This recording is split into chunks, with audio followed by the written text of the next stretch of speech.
우리가 계속하여서 느헤미야서를 함께 읽어가고 있습니다. 이 느헤미야서는 크게 두 부분으로 나눌 수가 있는데요. 먼저 1장에서 7장까지는 예루살렘 성벽 재건 작업을 이야기합니다.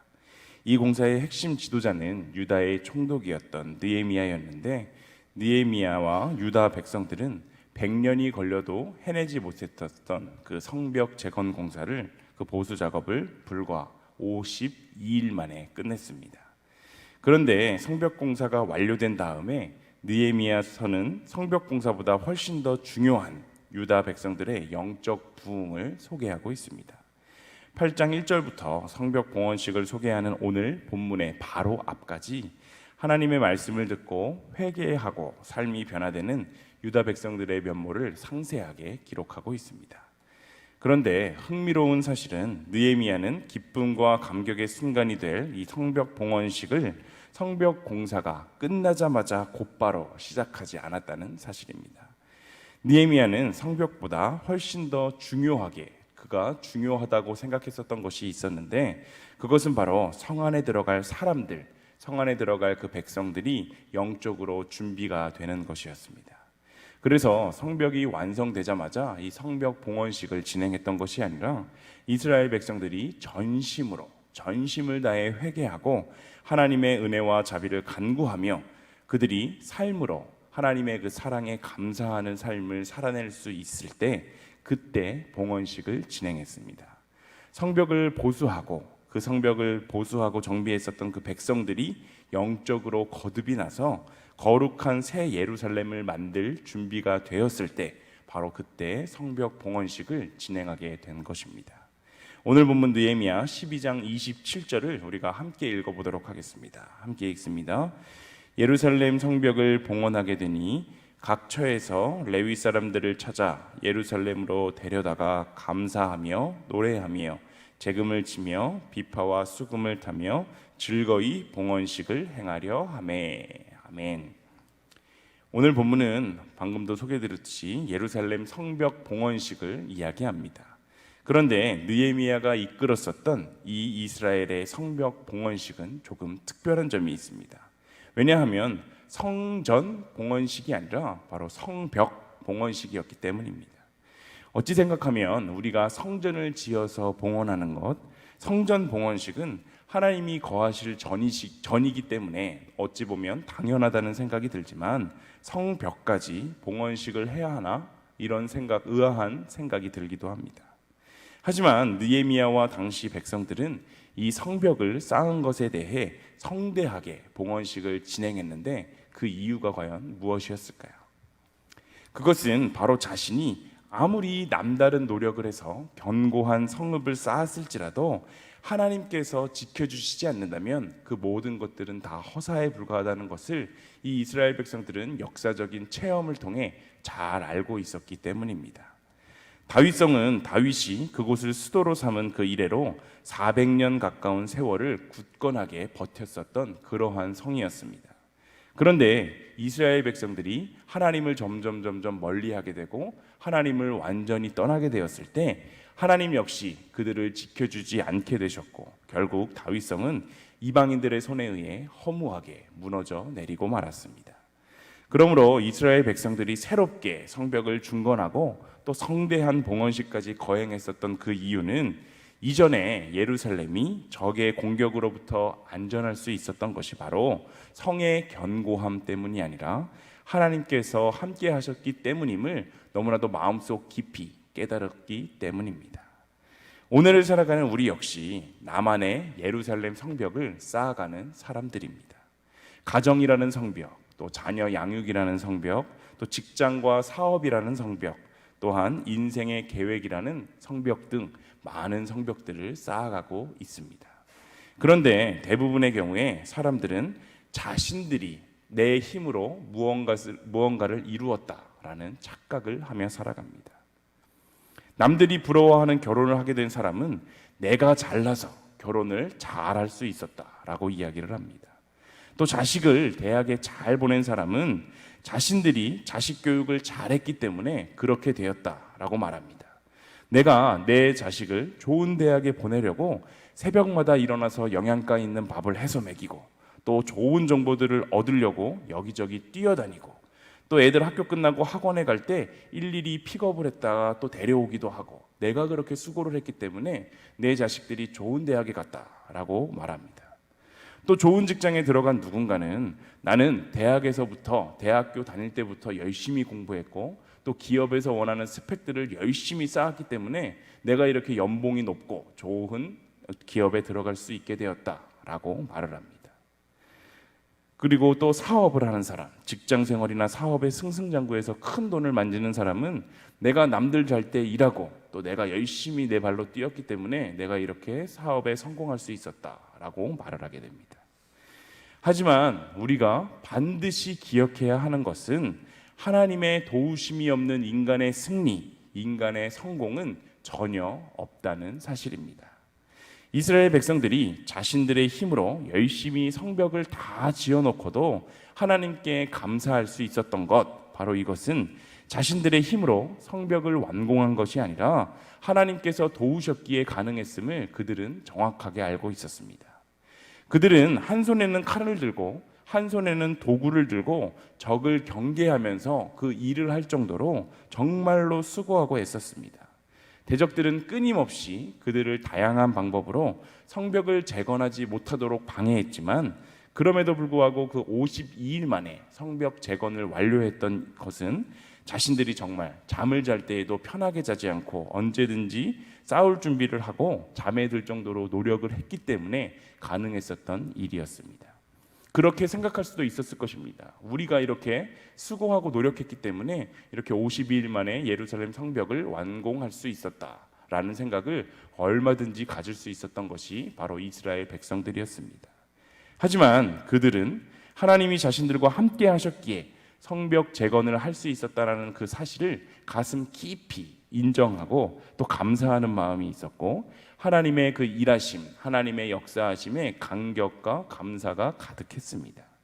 물론 우리의 삶에도 성공과 기쁨의 순간들이 있을 텐데 거기에는 우리의 열심이 있고 또 우리의 수고가 있었기에 물론 얻어낼 수 있었겠지만 그 모든 것들이 우리가 한 것이 아니라 하나님이 하신 일임을 깨닫고 하나님께 감사 찬양을 올릴 수 있어야 합니다. 바울은 자동차나 기차도 없었던 그 시대에 오늘날 터키 지역인 소아시아를 다니면서 많은 교회들을 개척한 인물입니다.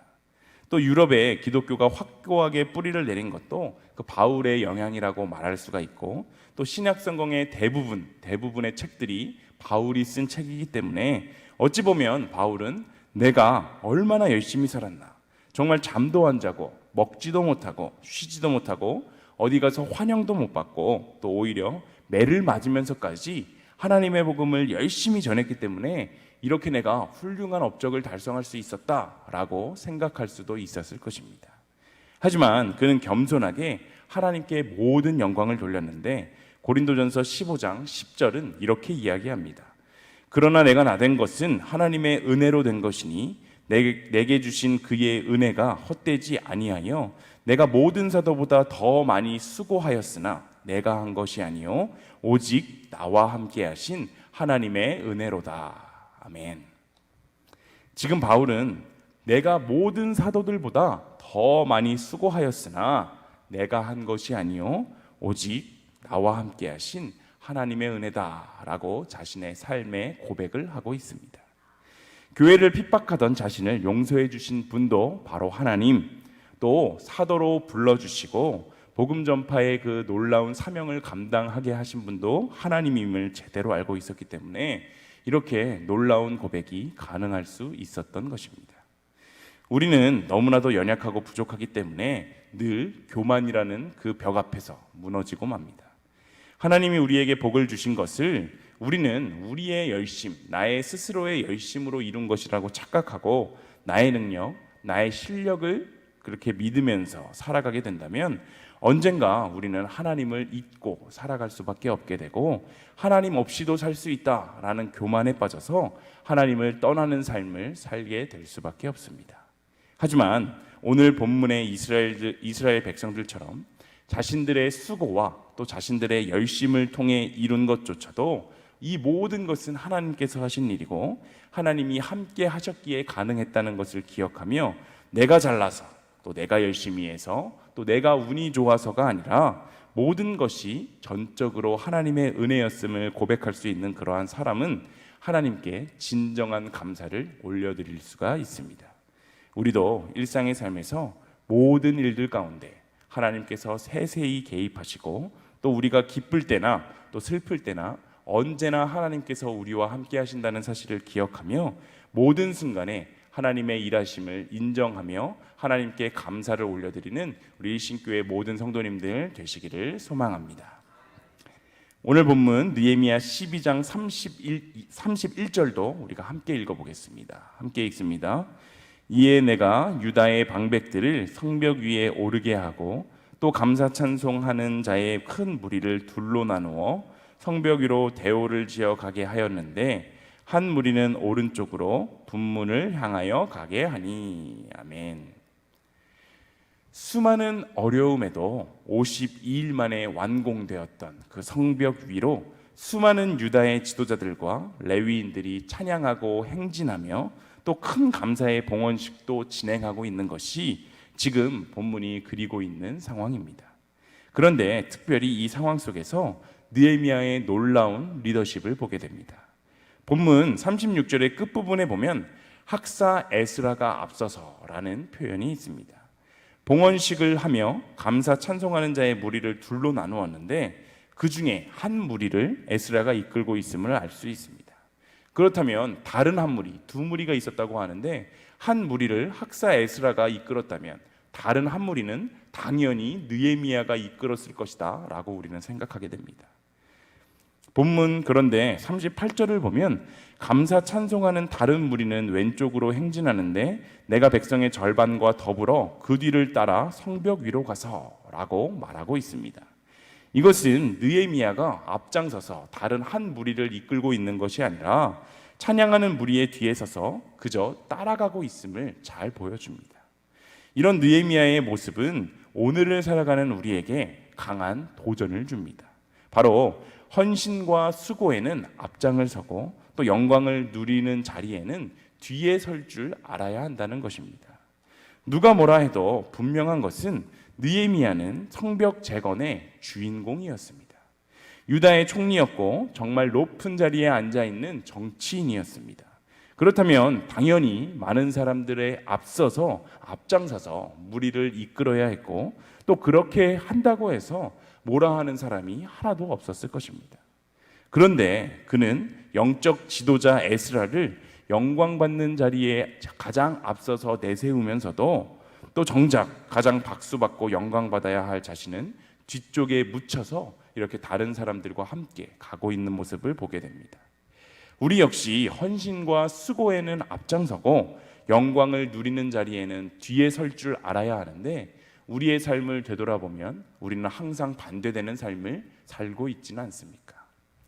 매일같이 티도 안 나는 온갖 집안일로 수고를 하는데 남편과 아이들은 그 수고를 전혀 알아주지 않을 때 섭섭하고 심지어는 화까지 나기도 합니다. 또 직장에서는 정말 가정도 돌아보지 못할 정도로 정말 열심히 일하고 수고하는데 아무도 알아두지 않고 심지어는 나의 아이디어를 직장 상사가 가로채서 자기의 것인 양 그렇게 영광을 받아버리면 정말 분노가 이르지 않습니까? 또 군대에서도 결국 실질적으로 일을 하는 것들은 병사들인데 결국 그 공로를 인정받고 진급하게 되는 것은 그 부대의 높은 장들이지 않습니까? 우리는 이러한 순간에 느헤미야의 리더십을 떠올릴 수 있어야 합니다. 그리고 그 느헤미야의 리더십은 이 땅에 오셨던 그 예수님이 살아내셨던 삶과도 일치함을 우리는 기억해야 합니다. 예수님은 하나님의 영광을 가지셨으면서도 스스로를 낮춰서 가장 낮은 자리에서 복종하시다가 결국에는 그 낮고 천한 그 십자가까지 지게 되셨습니다. 예수님은 단 한 번도 나를 좀 알아달라 사람들에게나 하나님에게 요구하신 적이 없었고 대신 끝까지 복종하시면서 그 고통과 절망의 십자가를 지신 분이 바로 우리가 믿고 따르고 있는 예수님입니다. 빌립보서 2장 9절에서 11절은 이렇게 이야기하는데요. 제가 읽어드리겠습니다. 이러므로 하나님이 그를 지극히 높여 모든 이름 위에 뛰어난 이름을 주사 하늘에 있는 자들과 땅에 있는 자들과 땅 아래에 있는 자들로 모든 무릎을 예수의 이름에 꿇게 하시고 모든 입으로 예수 그리스도를 주라 시인하여 하나님 아버지께 영광을 돌리게 하셨느니라. 아멘. 예수님은 자신의 입으로 이렇게 자신이 대단한 자임을 인정해 달라고 떠들며 다니지 않으셨지만 결국 하나님은 이러한 예수님을 때가 되니 누구보다도 높여 주셨습니다. 우리도 가정에서 또 직장과 삶의 터전에서 그리고 바로 이 일신 교회에서 바로 느헤미야와 예수님과 같은 삶을 살아내야 합니다. 헌신과 수고에는 앞장서고 영광을 누리는 그것에는 뒤에 있을 때, 뒤에서 할 때 이것은 어떻게 보면 손해보는 행동 같지만 결국 하나님께서 때가 되면 다 갚아주신다는 사실을 우리는 반드시 기억해야 합니다. 하나님은 역전의 하나님이십니다. 또한 하나님은 교만을 미워하시고 겸손을 기뻐하시는 분이십니다. 우리 일신교회 모든 성도님들이 각자의 삶의 자리와 교회에서 헌신과 수고에는 가장 앞장서고 또 영광을 누릴 때에는 다른 이를 세워주고 높여주며 하나님이 주시는 놀라운 축복을 누리시는 우리 일신교회 모든 성도님들이 다 되시기를 간절히 소망합니다. 찬송가 64장 우리가 함께 찬양하도록 하겠습니다. 찬송가 64장입니다.